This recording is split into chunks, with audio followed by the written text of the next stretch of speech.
I'm just gonna get straight to the point. Comic Relief Special. I'm around way more than I did when I watched it the second time.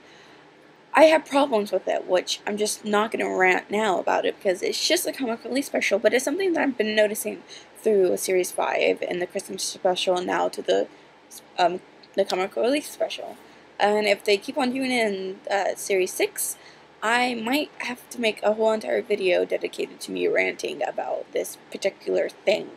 Yeah, I just put earbuds in my ear. What you gonna do about it? Like the TARDIS inside the TARDIS thing. Like the TARDIS inside the TARDIS thing. TARDISception, maybe? I don't know. But yeah, I liked it. There. Prequel. Let's go on. The prequel is really creepy. And I don't know. I'm really excited for Series 6 now. I mean, I was before, but now that just made me really excited. To me, an American accent kind of kills Doctor Who. Especially when you have somebody like, I'm the President of the United States. I'm Nixon.